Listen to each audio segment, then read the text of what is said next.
সংস্কারের আকাঙ্ক্ষা এবং নতুন নির্বাচনের আকাঙ্ক্ষার মধ্যে সমন্বয় করে যেটা যতদিন থাকা দরকার ততদিনই থাকার আমরা থাকবো, বেশিও না কমও না। আমরা তো মনে করি সুপ্রিম কোর্ট হচ্ছে আমাদের সংবিধান রক্ষণের, মানবাধিকার রক্ষণের জন্য একটা সবচেয়ে বড় প্রতিষ্ঠান। তো এমন কিছু কারোরই করা উচিত না যেখানে ছাত্র জনতার যে গণ আন্দোলন বা গণ অভ্যুত্থান, এটার বিপক্ষে সুপ্রিম কোর্টকে দাঁড় করানোর চেষ্টা কারো করা উচিত না। আপনারা ইতিমধ্যে দেখেছেন দেশের পুলিশ বাহিনীকে এই গণ আন্দোলনের বিপক্ষে দাঁড় করানোর কি পরিণতি হয়েছে। তা আমরা তো এরকম কিছু হোক কখনোই চাবো না। তো আমরা আশা করব যে সবার জন্য শুভবুদ্ধির উদয় হয় এবং ছাত্র জনতার যে গণ আন্দোলন রয়েছে এটার আকাঙ্ক্ষার প্রতি আমরা যেন সবাই সম্মান দেখাই। আমি আইন মন্ত্রণালয়ে দায়িত্বপ্রাপ্ত উপদেষ্টা হিসাবে আইনগত সংস্কার করে উপযুক্ত জায়গায় উপযুক্ত ব্যক্তিদের পদায়ন করে আমার মন্ত্রণালয়ের এখতিয়ারাধীন ব্যাপারে যা যা করার আছে আমি সর্বাত্মক চেষ্টা করব। আমি এই পজিশনে এসেছি, এটা আমি মনে করি এটা আমার একটা দায়িত্ব। এটা ছাত্র জনতার আকাঙ্ক্ষাকে প্রতিনিধিত্ব করার দায়িত্ব। আমি আইনের শিক্ষক, আমার অনেক ছাত্র আছেন লোয়ার জুডিশিয়ারিতে, হায়ার জুডিশিয়ারিতে, কিভাবে মিসক্যারেজ অফ জাস্টিস হয়েছে, বিচারের নামে কিভাবে হয়রানি হয়েছে, ন্যায় বিচার থেকে বঞ্চিত করা হয়েছে, এই পুরা প্রক্রিয়াটা সম্পর্কে ইনশাআল্লাহ আমি জানি। আমি আমার সাধ্য মতো চেষ্টা করব, সবার সাথে আলাপ করব যত তাড়াতাড়ি সম্ভব চেষ্টা। মাননীয় উপদেষ্টা, একটা বিষয় হলো নতুন কোনো সরকার বা কারো দায়িত্ব গ্রহণের পরে দেখা যায় যে 100 দিনের একটা কর্মসূচি আছে। আপনাদের সেই ধরনের 100 দিনের কোনো কর্মসূচি আছে? আমি আমাদের পক্ষ থেকে রিজওয়ানা হাসান কালকে আপনাদেরকে বলেছেন আমরা 100 দিনের কর্মসূচি করি নাই, আমরা ইমিডিয়েট যে কর্মসূচি এটা করেছি।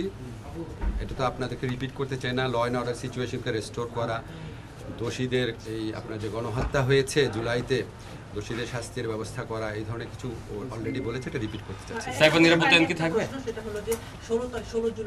যে কোনো ধরনের খারাপ আইন কোনটা আপনার মানে সংস্কার করা প্রয়োজন, কোনটা বাতিল করা প্রয়োজন, সেটা আমরা সুচিন্তিতভাবে পদক্ষেপ নেওয়ার চেষ্টা করব। আপনি সাইবার নিরাপত্তা আইনে তো আমিও আসামি ছিলাম, কাজে বুঝতে পারছেন সাইবার নিরাপত্তা আইনকে ভালোবাসার তো কোনো কারণ নাই আমার।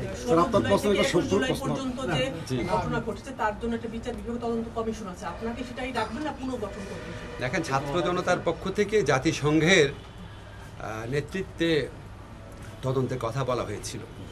তো আমি মনে করি আমরা এখানে এসেছি, ছাত্র জনতা আমাদের জন্য যে একটা অপূর্ব সময় তৈরি করে দিয়েছে দেশকে গড়ার, সেই দায়িত্ব নিয়ে এসেছি, সেই প্রত্যাশাকে প্রতিনিধিত্ব করতে এসেছি। কাজেই সেটার দিকে আমাদের মনোযোগ থাকবে।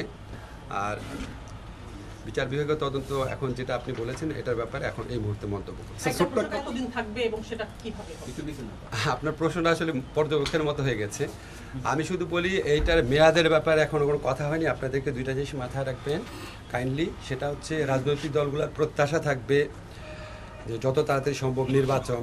আবার এই দেশের সাধারণ মানুষের যে সংস্কার আকাঙ্ক্ষা, সেখান থেকে প্রত্যাশা থাকবে এই সরকার যেন জরুরি কিছু সংস্কার করে যায়। কারণ আমরা দেখেছি অতীতে পুলিশ, বিচার বিভাগ, দুর্নীতি দমন কমিশন সহ বিভিন্ন রাষ্ট্রীয় প্রতিষ্ঠানকে, এমনকি পাবলিক বিশ্ববিদ্যালয়কে, এগুলিকে জনগণকে নির্যাতনের ওয়েপন হিসাবে ইউজ করার চেষ্টা করা হয়েছে। আমরা এই সমস্ত প্রতিষ্ঠান থেকে কিছু কিছু ভালো সার্ভিস পেয়েছি, এই সমস্ত প্রতিষ্ঠানেও কিছু কিছু ভালো মানুষ আছেন, কিন্তু পুরা সিস্টেমটা এমনভাবে দাঁড় করিয়েছিল যে এগুলি আপনার ভিন্নমত পোষণকারী মানুষ, মৌলিক অধিকার চর্চাকারী মানুষের জন্য এই প্রতিষ্ঠানগুলো একটা আতঙ্কে পরিণত হয়েছিল। তো এই সংস্কারের আকাঙ্ক্ষা মানুষে আছে। সংস্কারের আকাঙ্ক্ষা এবং নতুন নির্বাচনের আকাঙ্ক্ষার মধ্যে সমন্বয় করে যেটা যতদিন থাকা দরকার ততদিনই থাকার আমরা থাকবো, বেশিও না কমও না। ব্যক্তিগতভাবে যদি আপনাকে বলি, আমি আমার বিশ্ববিদ্যালয় শিক্ষকতার জীবন মিস করি, আমি আমার উন্মুক্ত ফ্রি জীবন মিস করি। আমার ব্যক্তিগত অভিমত হচ্ছে আমি আমার যত তাড়াতাড়ি সম্ভব কাজ শেষ করে কবে আমি আমার সেই জীবনে ফিরে যেতে পারবো, যেটা আমার ব্যক্তিগতভাবে আমার জন্য অনেক বেশি এনজয়েবল।